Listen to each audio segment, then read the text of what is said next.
Hi, I'm LadyJenevia, and today I'm talking again about Netflix's Shadow and Bone. For those who are unaware, Shadow and Bone is an upcoming fantasy show based on a couple of book series written by author Leigh Bardugo in what's known as the Grishaverse. Season 1 is going to be adapting material from both the Shadow and Bone trilogy and the Six of Crows duology. A main trio of lead characters will be taken from each of those sets of books that together will be the main 6 lead characters of the Netflix show. Shadow and Bone, however, is set to be groundbreaking because a lot of big fantasy franchises in film and television have been predominantly white, whereas Shadow and Bone has 3 out of its 6 main leads being portrayed by performers of Asian descent. This is a big deal to Asian fans of the Grishaverse, the larger global Asian audience that is consistently excluded from Hollywood-produced entertainment media, but also to everyone tuning in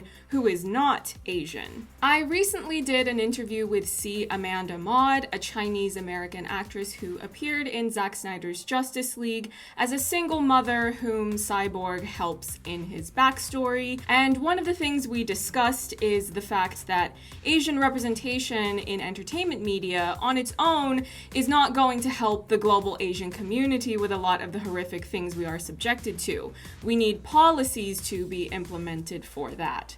But meaningful representation is also extremely important because that is how you reach people who do not know or interact with Asians in their day-to-day lives. If you misrepresent us through harmful stereotypes and tropes, you perpetuate dangerous lies about us and you dehumanize us, which directly puts us in danger. But when you do represent us well, you make the viewers empathize with us because you are treating us as the three-dimensional human beings that we are. Netflix is one of the largest streaming platforms in the world, so what they produce and what is successful on their platform absolutely matters. I'm going to get more specific now about characters and plot points, so here is a bit of a spoiler disclaimer. The writers of Netflix's Shadow and Bone have made it clear that they are taking some creative liberties with the book material, so everything I'm saying that is a potential spoiler is mostly coming from the books. At the time of recording this video, I have not watched any press screeners from the first season, so let's just get into it. I first became aware of Shadow and Bone as a television series when Ben Barnes posted the first promotional photo of the 6 main leads on his Twitter. After doing some Googling and lurking on Twitter, I learned that it was a YA book series being adapted for a live-action Netflix television show, and more importantly, I learned that they would be changing the lead character from the Shadow and Bone trilogy, Alina Starkov, to be half Asian, and more specifically, half Shu, since Shuhan is a fictional place in the Grishaverse that is more or less this universe's version of China. The Shadow and Bone showrunner, Eric Heiserer, who is best known for his Oscar-nominated screenplay for Arrival, worked with the Grishaverse author, Leigh Bardugo, and they decided to make Alina half Shu when adapting the books for live action. In an interview he said about this process, "I think it was part of the reason why Leigh and I were excited about making Alina, the lead, half Shu. Because then we already stepped out with something that was different. We liked the idea that the way she bonded with Mal is that both of them were mixed, and that just carved out a different space for us in the adaptation." I will make sure that I link all of my citations in the description box, by the way, if any of you are looking for references. The fact that Alina has been changed to be specifically half Asian is a big deal. It goes beyond just the necessity for more Asian representation in a general sense. There is often a misconception that mixed Asians have an easier time getting booked for jobs in the entertainment media than non-mixed Asians. That is not true. It's more complicated than that. Hollywood has a very particular idea of what they think Asians look like. If you look in any way different from that, you are probably not going to get to do those jobs that are specifically supposed to be for what Hollywood deems Asian characters. A lot of times, mixed Asians will have to audition for jobs that are not originally intended to be specifically Asian characters. And if the people doing casting are more open-minded, maybe they will change changed the character to be of Asian descent because of the actor, but that does not necessarily mean that anything in the writing will incorporate their Asian heritage in a meaningful, non-stereotypical way. Darren Barnett is Japanese, and he booked a role on the Netflix show Never Have I Ever. The people running the show didn't even know that he was part Japanese until they overheard him speaking a little bit of Japanese on set, and then that was when they decided to add it to his character. I did an interview with one of the leads from Stargirl, Meg DeLacy, who is half Filipino. This is what she had to say about what it's like to navigate auditions she's been given throughout her career as a mixed Asian. So the word that I see a lot on castings is ambiguous. I see ambiguous a lot, ethnically ambiguous, when, you know, they want like a Pacific Islander or Asian or, you know, Spanish, or actually not even Spanish. It's usually more so like Pacific Islander Asian. That's kind of like ambiguous to them. Because I am half white. My dad is Irish. So I could get away. Like I've auditioned for just the most random ethnicities though, in general with acting. Like I've auditioned for Indian. I've auditioned for, you know, Persian. Even Jessie Mei Li, the half-Chinese actress who will be playing Alina on Shadow and Bone, had this to say about auditioning for the show. In the audition process, I remember looking at the breakdown and I was like, oh, I never get mixed race roles. It's always one or the other. I never look enough of anything. This is something that all but never gets addressed in Hollywood media. Anti-Asian racism affects Asians regardless of whether or not you are mixed, but mixed Asians can get discriminated against and ostracized by both sides. You don't know what that's like being stuck in that space of cultural in-betweenness unless that is your own life experience. This is one of the reasons why I really wanted to interview Christina Strain, who is one of the writers on Shadow and Bone. She is half Korean, and I distinctly remember a while back when a white person was trying to fight with her on Twitter by ignorantly claiming, well, if you wanted to be progressive, you should have cast a full Asian to be Alina. And once Christina rightly pointed out that she herself is half Korean and asked the person something to the effect of, so are you saying I'm not Asian enough? That person backed off pretty quickly.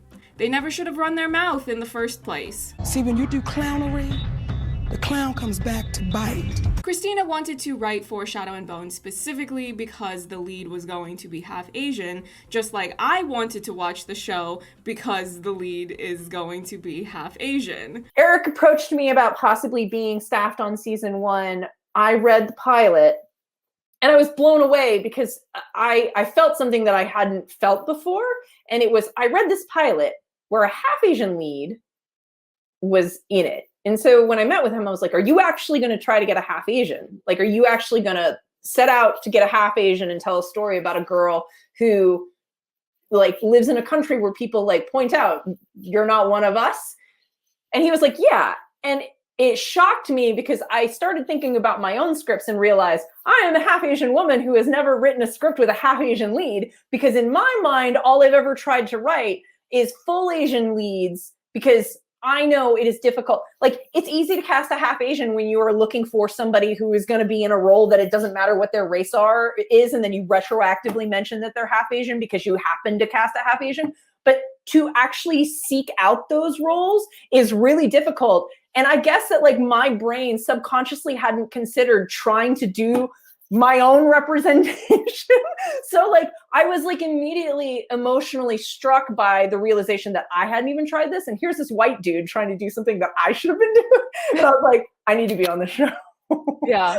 Oh crap, I need to be on the show. Mm-hmm. Netflix itself has previously enabled this problem to continue when a different YA book series was adapted for live action. In those books, the lead character was half Asian, and yet a non-mixed Asian was cast to play this lead character, even though mixed Asian actors were cast to play the lead's siblings. The issue was not about the actor themselves that was cast, it was about the larger culture and system systems that devalue the Asianness of mixed Asians. Mixed Asians are Asian enough. Logically, I know this, but emotionally and psychologically, we need Jessie Mei Li as half-Shu Alina Starkov to show the world this, and I am ridiculously excited to see her do it. She's incredible. She's a beautiful person. Next up is Archie Renaux, who is playing Mal, Alina's himbo love interest. I said what I said. Did he have himbo energy in the books? Not really, but is Archie putting that into the show? Yes, I know what you're thinking. You just said you haven't watched any of the episodes yet. I'm aware of what I said. However, I know this to be true because my himbo sense is tingling. What did you do? That. For those who are unaware, Archie is mixed Asian, and more specifically, he is mixed Indian. It might not have been your first guess, but I do remember at one point he had posted a picture of him with his grandfather on social media. I would have included it when making this video, but I couldn't find it when I was putting everything together. So I don't remember if this was something that he had just posted on his story, and that's why it's not there anymore. I tried looking on Instagram, Twitter, Google. I tried looking on Shadow and Bone fan pages. I don't know where that photo went, but if I remember correctly, his grandfather was wearing a football jersey. It might have been red. And his grandfather is Indian. When you look at the photo, there was no question that he was South Asian. Archie's grandfather's half-sister, Helen Renaux, even published a book called True Children of the Raj, which according to online descriptions is a book that deals with the colonization of India by the British, how the author's family came to have their mixed heritage, and intended to appeal to a contemporary audience full of people with a mixed heritage. One of the recurring issues that you will see talked about by a lot of Asian men in show business, particularly the cishet ones, is how upset they are that they don't think Asian men are cast as romantic leads often enough. You'll even see some of them go on television and do an interview where they complain about how Asian men not being cast as romantic leads have negatively affected their dating life.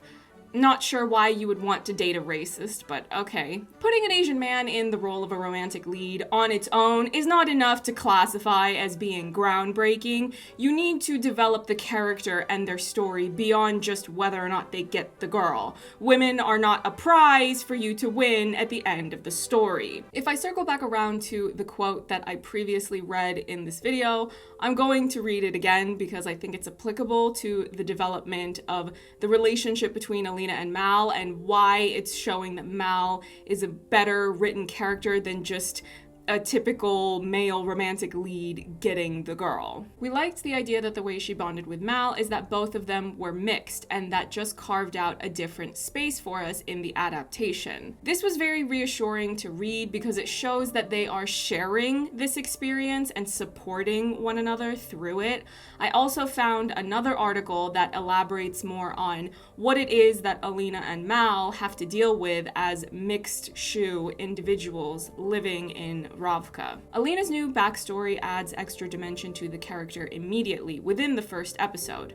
Both Mal and Alina are mocked as half-breeds and rice eaters at their camp, and they are surrounded by wartime propaganda that paints their Shu Han enemies as uncomfortably angry caricatures. Any Asian or even any mixed person is going to understand this feeling. Also, if any of you are familiar with the media that Hollywood was putting out during World War II, you know exactly what this story is getting at. Hell, even in Hollywood content from the last 20 years, you'll see stuff that is riddled with this same type of propaganda. The difference is that in World War II, it was horrendous material targeting Japanese people, and in the last 20 years, more South Asians from the Middle East have been the ones that are targeted with this type of propaganda. The problem that often arises in the discourse around Asian men getting fixated on wanting to be romantic leads is that too often it comes across like they only want to be able to benefit from the misogynistic norms that favor men at the expense of women, and that they want to be able to do that without racism interfering with it. But in my research, it seems a lot more clear that this show isn't going to fall into that. Mal has his own journey he's got to go on of losing Alina, the girl he loves, being a tracker, losing some friends on a hunt for Morozova's stag, and ultimately reuniting with Alina and trying to fight alongside her for both of them to be able to get free from the Darkling. When I interviewed Christina Strange, she was full of praise for Archie's performance as Mal. Like, I've heard discourse around Mal. Archie as Mal is like so good. Like, I think there are going to be a ton of people who fall in love with Mal. He is, like, I can't say anything, but in the show, Archie's so good. Like, he's vulnerable and sweet in a way that, like, in the room, we're just like, we want somebody who's vulnerable and sweet and, like, amazing, and would go to the ends of the earth for the love of his life. And, like, we found this kid, and he's amazing. The way she talks about his performance makes me feel more reassured that he's not going to be some annoying YA lead that just plays into outdated ideals of toxic masculinity. I feel like he will be a good, wholesome himbo, and that's what I love to see. The power that has, the intelligence that has. The final point of discussion is, of course, Inej, portrayed by Amita Suman. Inej is a character that, in a broader sense, is described in the books to be the Grishaverse equivalent of a more southern type of Asian. Colorism is a huge problem in and out of Asian cultures, so it's definitely important to have a lead character that is explicitly written in the books as having a darker complexion and maintaining that darker complexion when it comes time to cast the character. A lot of times when discussions are being had about Asian representation in Western entertainment media, there is a recurring problem of South Asian and Southeast Asian cultures and performers being excluded, with more of the emphasis being put on East Asians. As a character, though, Inej does not exist to simply check off a box or fill a quota. She is a total badass with skills ranging from climbing, fighting with knives, and being practically invisible, which is a very useful skill to have when you need to break into places undetected. She's also a romantic lead, and the book fans get very riled up about her relationship with Kaz because he can't touch people without feeling sick. I won't get into why, since that's a whole other conversation that is not relevant to the topic of this video, but the point is that there's a lot of yearning. Inej also has an incredibly dark backstory. For those who are watching this without a larger knowledge of the Grishaverse, I want to make sure I communicate that the other two characters in the lead Six of Crows trio also have their own traumas. It's important that you know that, so you're not operating under the assumption that it's only the Asian lead in the trio that has been made to suffer. Believe me, all three of them go through it. Inej was kidnapped and trafficked as a child, made to work in a brothel as a child. It's a lot. I don't deny that it's heavy material, and so much evil has been done to Asian countries because of violent misogyny, because of militant imperialism, because of evil colonizers, and a lot of these crimes are still ongoing. The fetishization of Asian women puts us in a perpetual state of danger, and all of these topics are incredibly dense, and to be completely honest, I don't currently have the emotional stamina to be able to do a more in-depth explanation of a lot of these topics. But to bring it back around and to try to summarize my points, Inej is a survivor, she is an action hero, and she is a romantic lead. And for her to be a character that is from a background that is even less represented when we talk about the general topic of Asian representation, to call her groundbreaking feels like it's not enough to properly describe how important she is as a character. I get really excited when I can find Asian creatives that are really worth supporting and championing, whether it's in film, television, or even right here on YouTube. One channel that I love watching is ItzDivya. She is so funny and creative and incredibly versatile in her artistic skills, whether it's painting or Photoshop or video editing. Of course, I am subscribed to her channel and I follow her on Twitter. I already knew that I wanted to make this video when I happened to see Divya tweet about discovering that Amita, the actress who portrays Inej, is from Nepal. So I decided to reach out to Divya and ask if she wanted to contribute to this video by expanding a bit on her thoughts about what she had tweeted. And I can't believe I'm saying this, she agreed. Take it away, Divya.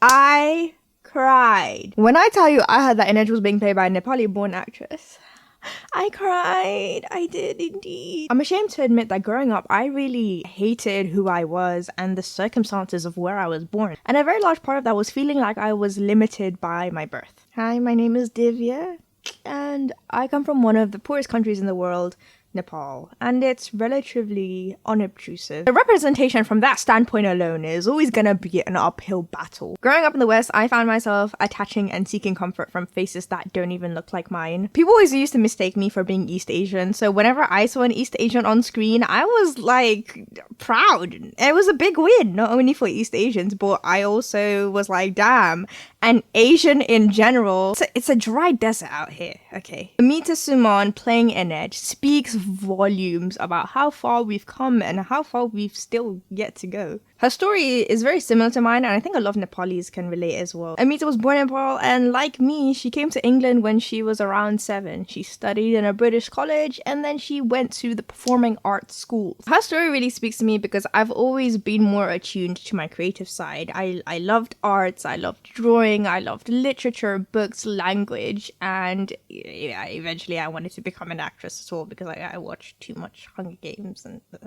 it would have worked out anyway because I'm not that great at acting. But I think one of the most poignant parts in that whole journey was my dad saying to me, "You're Nepali. You'll never survive in this country. The people won't accept you, and they never put faces like ours on TV." Not seeing anyone that I know of consciously that's Nepali in the West at least just said to me, hey, people like you don't survive, especially doing creative things in the West, so you'll never really aspire to anything, so why even try? I feel like the fear of my family's poverty and the boxes that we put ourselves in really influenced virtually every decision that I made. So instead of paint, I picked pencils. And now I make trashy cover art, talk about internet trends, and read shitty poetry. What are you doing to contribute to society? So when I see Amita Suman playing Inej, literally the baddest character in Six of Crows, baddie. Or I see Curtis Waters hitting millions of streams, or I see Prabal Gurung. I feel their bravery. I feel hopeful for a new generation that can really dream and aspire to become something. And honestly, trying to spot a South Asian in the media who is not a Baljit is like, hola, can you spot the well-rounded South Asian?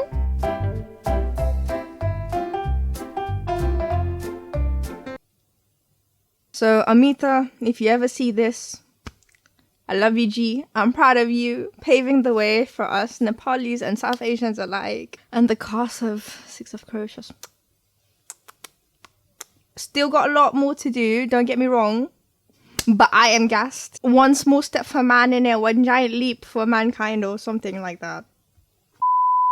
How cool is she? It is absurd to me that Divya has not already hit 100k subscribers, so make sure you support Asian talent by going over and subscribing to Divya's channel. Her videos are everything. Like and comment on all of her videos too, because the engagement will help to boost her to get her deserved 100k subscriber milestone sooner rather than later. That's how YouTube works. Also, support Asian talent by streaming Shadow and Bone on Netflix on April 23rd. The only way that this show will be renewed is if enough people tune in to watch it when it premieres. Watch it, tell your friends, tell your family, tell everybody you know. That's all I have for now. If you decide to subscribe to me and stick around for more videos, then I'll see you in the next one. Bye.